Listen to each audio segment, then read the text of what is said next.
Chapter 15 in Zoey and Sassafras, Learning to Fish.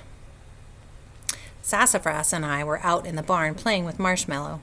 Only a few days had passed, but Marshmallow was about the size of a horse. You guys, when she first found him, he was tiny, remember? Now he's the size of a horse. Sassafras liked to jump on his back between his wings. Then Marshmallow would run in circles around the pen until Sassafras started to fall and jumped off. Marshmallow always stopped to sniff and make sure Sassafras was all right. I wanted to remember the way they played together forever. Oh, I had never taken my photo of Marshmallow. I dashed off to get the camera and got an action shot of the two of them together. Mom came into the barn and looked at the photo of Sassafras riding Marshmallow. At first she laughed a lot, but then she got quiet. Marshmallow's getting awfully big, Zoe. I sucked in a big breath. I knew what she was going to say next, and I didn't want to hear it.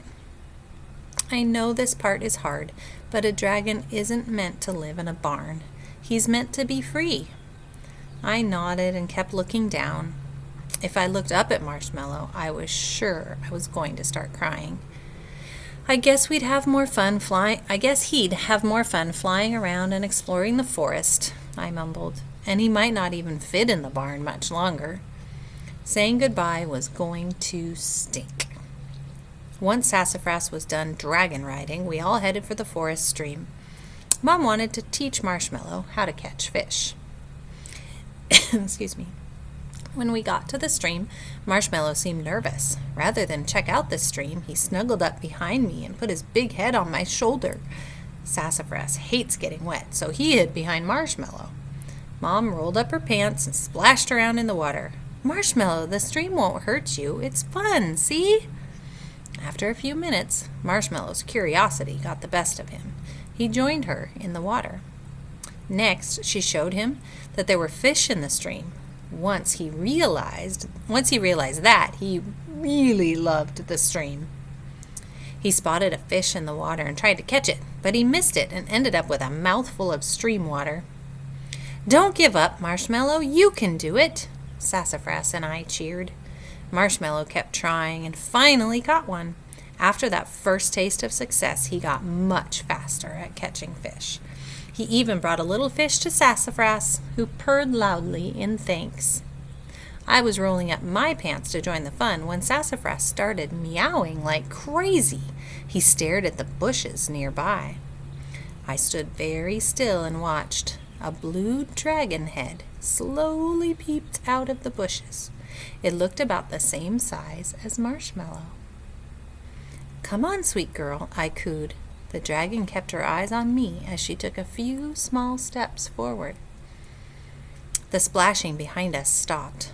I looked over my shoulder, and Marshmallow and my mom were both frozen, watching the new dragon.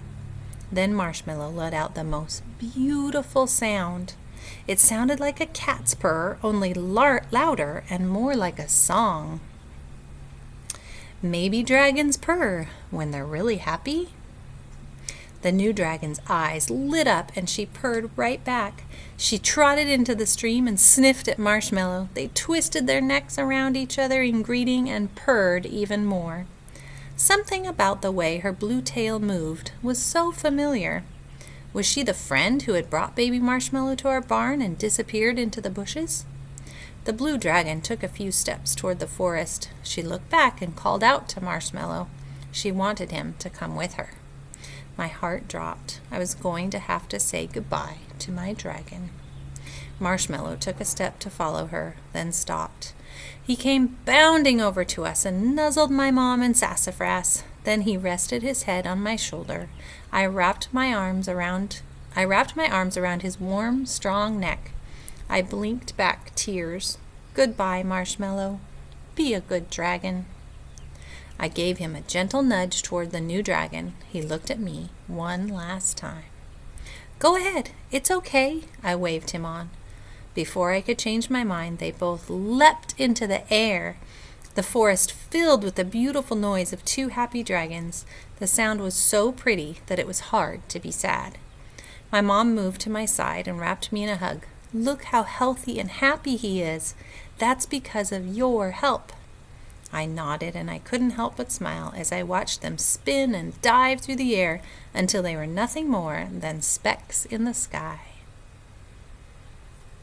At least that chapter was a little bit longer. So tomorrow's will be the last chapter.